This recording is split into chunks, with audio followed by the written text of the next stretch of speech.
Standing cornfields can present plenty of challenges if you're deer hunting properties out of a stand or tree saddle, but they can also present very unique spot and stock opportunities. And if you still have a tag in your pocket, you're gonna wanna check this out. Jake and John Eberhart dive into opportunities, challenges, tactics, and strategies around hunting standing corn.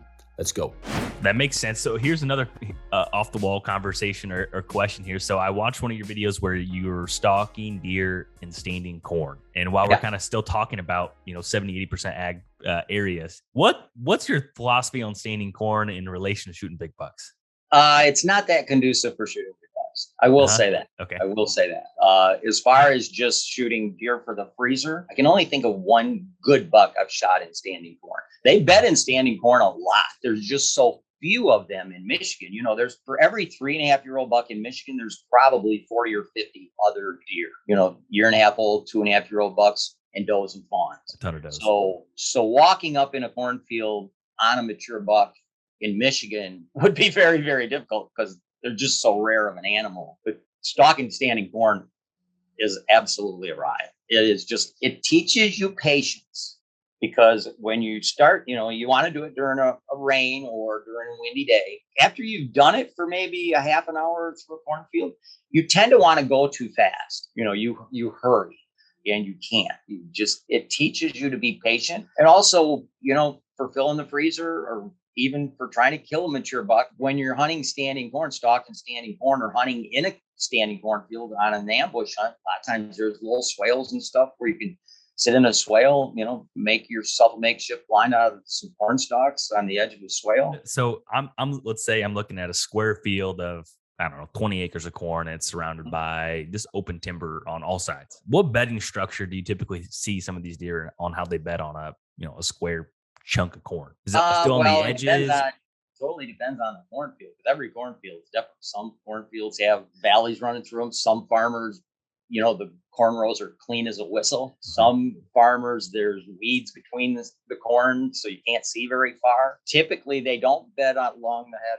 They're usually in towards the middle of the field for the most part. I've never really noticed where there's any pattern as far as where they bed. Now, I will say I have noticed that a lot of times in irregular shaped fields, you'll get areas where the corn rows go this way and then they'll meet this way. And there's like a bunch of corn right here in one little area that you can't see through. And it's really dense. And bucks do tend to like to bed near that denser corn. And even in that standing corn that's 12 feet tall, there's more security cover right there at that location. So that's where they tend to bed. And another thing that you can do is deer like to, if you're in an area with a pivot, the pivot wheels. Yeah, they follow that. They follow those. That turns into runways, especially the outside pivot wheel, because it's almost a straight line because it's got such a wide angle to it. And they'll follow that, and you can put up a makeshift line, along that, cut some corn rows down to that.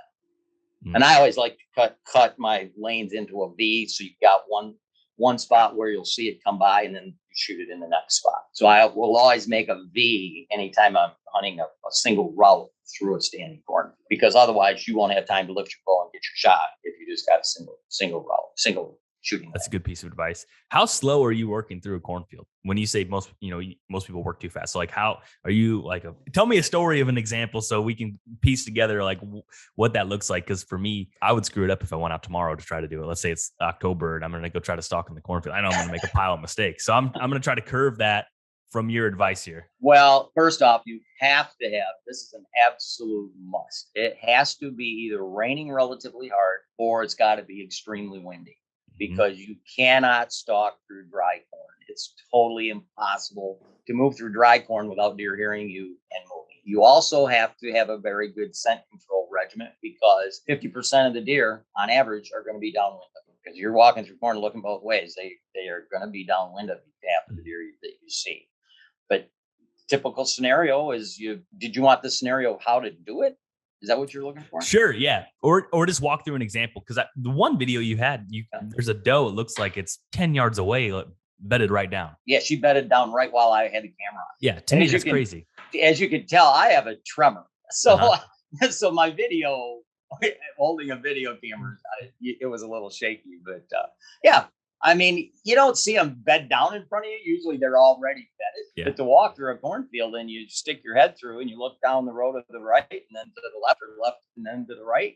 And if you see something bedded, then you'll Put together, depending on how far away it is. If it's 30 yards, a lot of cornfields, you can see 40 yards down the road. If it's 25 yards down the road, you can't shoot typically 25 yards down the road because there's going to be corn leaves kind of in the way that would possibly alter your accuracy. So you want to back up 4 or 5 rows, count the rows you back up, move towards the deer. Let's say it's 25 yards. You range it at 25 yards. You want a 7-yard shot. Then what you do is you walk. You want a 7-yard shot. You walk 18 steps down that road that you backed up 4 or 5 rows. Walk towards deer 18 steps. Then very slowly walk through the rows. You know exactly what row it is. You got to go 5 rows, and then knock an arrow, and then slowly put your head through there and peek. And when the deer's got its attention elsewhere, you just step into the row and take your shot. That's got to be a rush. I've killed 3 does in one corn stalk. Oh my gosh. Yeah. And it didn't take probably an hour. I think it would be more difficult the farther west you went because the crop fields are so much larger. You get out in Iowa and Kansas, or 200-300 acre fields, Ohio and Illinois. 160s. Yeah. Huge. Yes. And there's lots and lots of them. So the bucks the does have many more options of, corn to bed in. So you may have to cover a whole lot of corn to get sighting. Michigan's kind of cool because, it's pretty rare here to see a cornfield much over, 20, 40 acres, which is something you can stalk a 20-acre cornfield, probably 2-3 hours going slowly. And you just basically, if you start at one end, however, let's say you can see 40 yards down a row, you're going perpendicular to the rows. Once you get to the other end of the field, if you can see 40, then you go 80 down, and then you go back through, because now you're covering the other 40 that you put to that side and 40 more at the other side. And when you get through, you go another 80. And it's just a lot of fun. I mean, I've seen so many deer in cornfields. That was just a one-day deal where I went out and saw, I don't know, 4 or 5 does, and that was probably a 20-acre field. Mm-hmm.